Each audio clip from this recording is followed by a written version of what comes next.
Hey, what's going on everybody? It's Wilhelm Scream and welcome back to another day in Destiny 2 for some more Destiny 2 news and Beyond Light Season of the Splicer intel. And in this video, I'm going to be sharing with you a couple of new Spoils of Conquest farm glitches. These are for any solo player and will allow you to get an extra 65 or 70 Spoils of Conquest per week for a total on all three characters. These are primarily for solo players or people who just have trouble finding a raid group. And I want to give a big shout out to both Marie Time Lost and Dejin for contributing some of the clips that you're going to be seeing in today's video.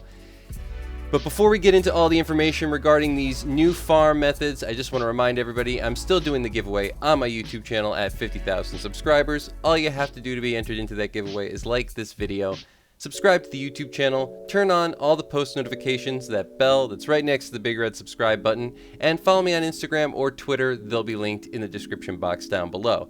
And as always, if you stick around till the end of the video, I'll have a secret hashtag you can leave in the comments section to be entered into that giveaway a second time for this video. And remember, those secret hashtags stack between all videos. So if you haven't done this on a previous piece of content on this channel, why not go back, check out another video, and of course, do it again.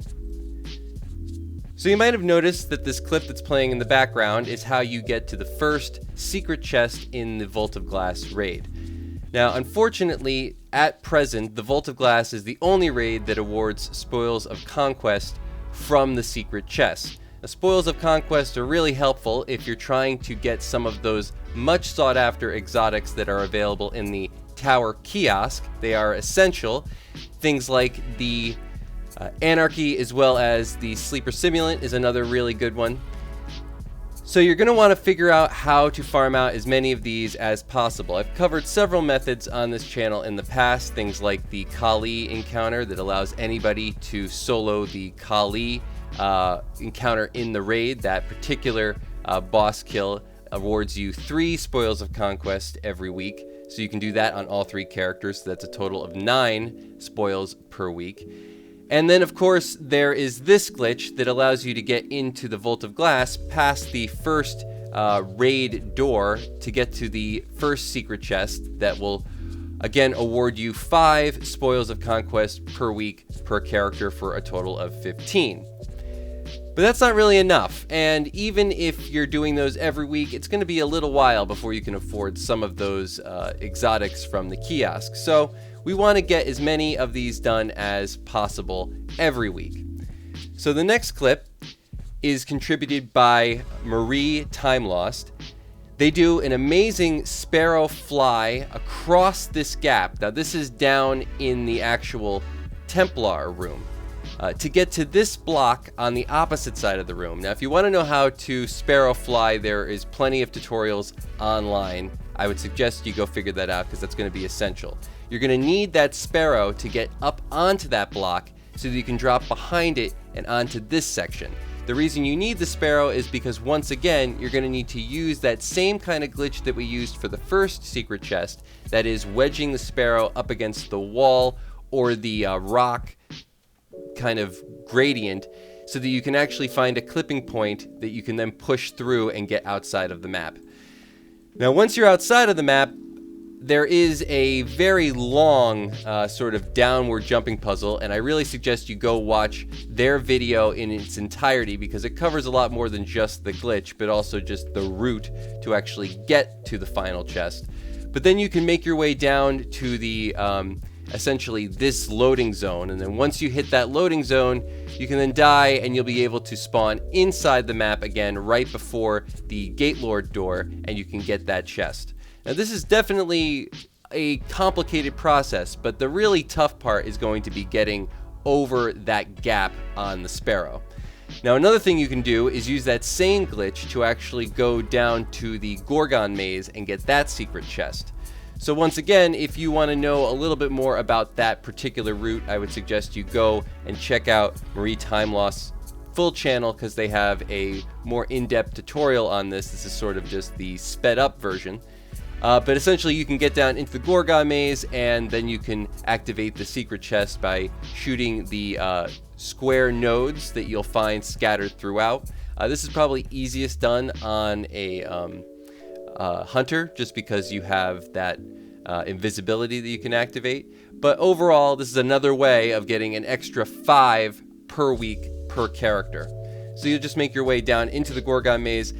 Once you hit the Gorgon loading zone, you can then just continually fall off the edge and you'll spawn inside. Try not to land on any land, because then you might spawn back outside the map, or even back at the beginning perhaps. So once you hit that load zone, just sort of fall off the edge. And then the very last glitch that I'm going to be sharing with you today is contributed by Djinn. Now, this was a unique one to say the least, and I don't know how long this is going to be around for, though a glitch like this has been persisting for about a month and a half, at least since Season of the Splicer actually started. And this is a yeet glitch. Now, if you don't know what a yeet glitch is, essentially you use some sort of broken mechanic in the game to push a boss or enemy off an impediment, like a ledge. But basically, you just push them. Now, this is done several ways. There's been several glitches revolving around this particular kind of glitch in the past. But this one revolves around the Warlock top tree, Sunsinger.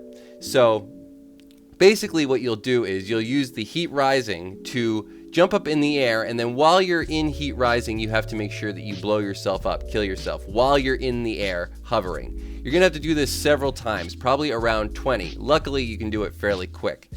And at the Morgoth encounter, because the banner is right there that you can just continually recharge, you can do it even faster.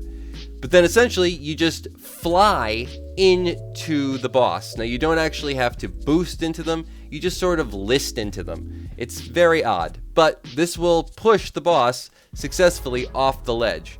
And it has a great effect against all other ads as well. Some of them, as soon as they just come near you, you can just fly into them and they'll just get zipped away.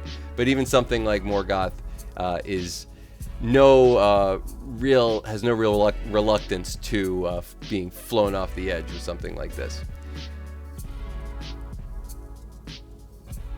But that is going to be it for all the information in today's video. Thank you all so much for watching this far. Hopefully something in this video helps you get a few extra spoils of conquest each week.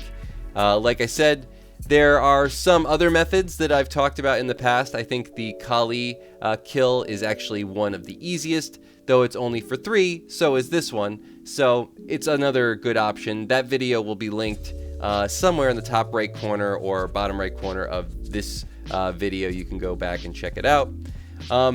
But if you've watched this far, please leave a hashtag Season of the Splicer, or a hashtag Beyond Light, or a hashtag Volt of Glass, or a hashtag Spoils of Conquest, or just leave a comment down below.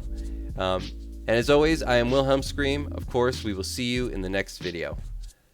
Little!